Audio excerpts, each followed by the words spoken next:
Assalamualaikum warahmatullahi wabarakatuh.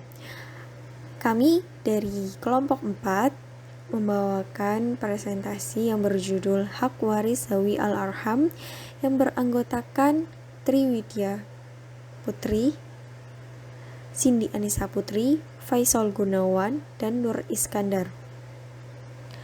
Syariat Islam meletakkan aturan kewarisan dan hukum mengenai harta benda dengan sebaik-baik dan seadil-adilnya. Agama Islam meletakkan hak milik seseorang atas harta baik laki-laki atau perempuan melalui jalan syara. Seperti perpindahan hak milik laki-laki dan perempuan di waktu masih hidup ataupun perpindahan harta para ahli warisnya setelah ia meninggal dunia.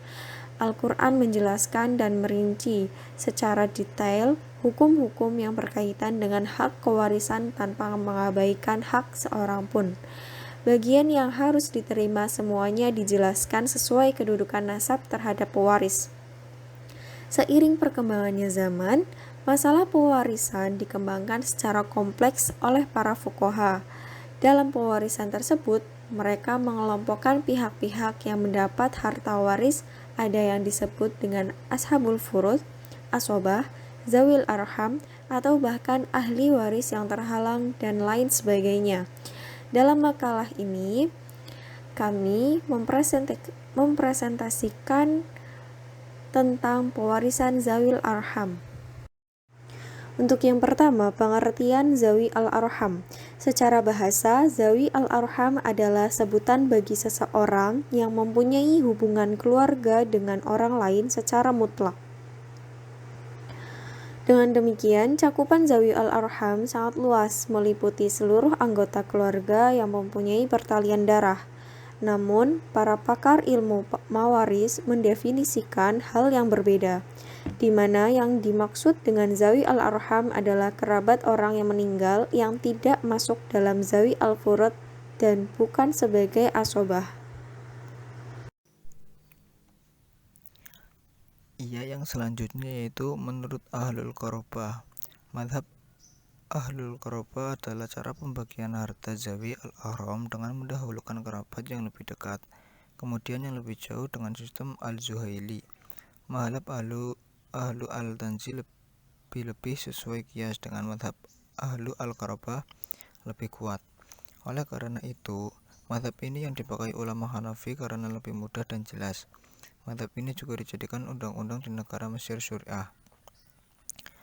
Madhab ini merupakan pendapat Ali bin Abi Thalib radhiyallahu anhu dan diikuti oleh para madhab Hanafi.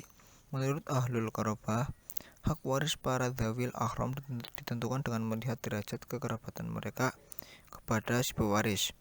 Hal ini menurut mereka dilakukan dengan mengkiaskan pada hak para ashabah, berarti yang berhak di antara mereka adalah yang paling dekat kepada pewaris dari segi dekat dan kuatnya kekerabatan. Baiklah, yang selanjutnya, cara pembagian waris menurut Ahlul Qorobah. Telah ditemukan bahwa Ahlul Qorobah ini mengelompokkan dan memberikan urutan dalam pembagian hak waris dengan mengkiaskan pada jalur asobah. Dengan demikian, menurut Ahlul Qorobah, yang pertama kali berhak menerima waris ialah keturunan pewaris, anak, cucu, dan seterusnya. Bila mereka tidak ada, maka pokoknya adalah ayah, kakek, lalu seterusnya. Jika tidak ada juga, maka barulah keturunan dari saudara laki-laki, keponakan. Bila mereka tidak ada, barulah keturunan dari paman, pihak ayah ataupun ibu. Jika tidak ada, maka barulah keturunan mereka yang sederajat dengan mereka, seperti anak perempuan dari paman kandung atau seayah. Dengan demikian, berdasarkan urutan tersebut, dapat disimpulkan bahwa kelompok ahli waris yang lebih awal disebutkan dapat menggunakan kelompok berikutnya. Selanjutnya, menurut Ahlur Rohmi, Ahlur Rohmi menyatakan bahwa semua kerabat berhak mendapat waris secara rata, tanpa membedakan jauh dekatnya kekerabatan dan tanpa membeda-bedakan antara laki-laki dengan perempuan. Maka dalam hal ini mereka mendapatkan bagian waris secara rata, tanpa melebihkan atau mengurangi salah seorang ahli waris yang ada. Madhab ini dikenal dengan sebutan ahlur rahmi, disebabkan orang-orang yang menganut pendapat ini tidak mau membedakan antara satu ahli waris dengan ahli waris yang lain dalam hal pembagian. Mereka juga tidak menganggap kuat serta lemahnya kekerabatan seseorang. Yang menjadi landasan mereka ialah bahwa seluruh ahli waris menyatu haknya karena adanya ikatan kekerabatan. Madhab ini tidak masyhur, bahkan doif dan tertolak. Karenanya tidak ada satupun dari ulama atau para imam mujtahid yang mengakuinya. Lalu cara pembagian waris menurut ahlul rahmi. Menurut ahlul rahmi, mengenai cara pembagian hak waris para kerabat, ahlul rahmi menyatakan bahwa semua kerabat berhak mendapatkan waris secara rata, tanpa membedakan jauh dekatnya kekerabatan tersebut, dan tanpa membeda-bedakan antara laki-laki dengan perempuan.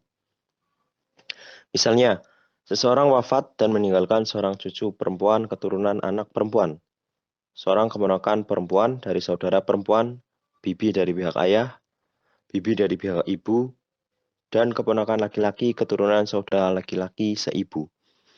Maka dalam hal ini mereka mendapatkan bagian waris secara rata, tanpa melebihkan atau mengurangi salah seorang dari ahli waris yang ada. Apabila zawil arham seorang diri menjadi ahli waris, maka ia akan menerima seluruh harta waris. Sedangkan jika dia berbarengan dengan salah satu dari suami atau istri, maka ia akan menerima sisanya. Kemudian syarat-syarat pemberian hak waris bagi zawi al-arham. Yang pertama, tidak ada asbab al-furud, sebab jika ada asbab al-furud, mereka tidak sekadar mengambil bagiannya, tetapi sisanya pun akan mereka ambil karena merupakan hak mereka secara rod. Sedangkan kita ketahui bahwa kedudukan ahli waris secara ar-rod dalam penerimaan waris lebih didahulukan dibandingkan zawil arham. Yang kedua, tidak ada asobah, sebab asobah akan mengambil seluruh hak waris yang ada bila ternyata tidak ada asbab al-furud, dan bila ada asbab al-furud, mereka para asobah akan menerima sisa harta waris yang ada setelah diambil hak para asbab al-furud. Yang ketiga, apabila asbab al-furud hanya terdiri dari duda atau janda saja.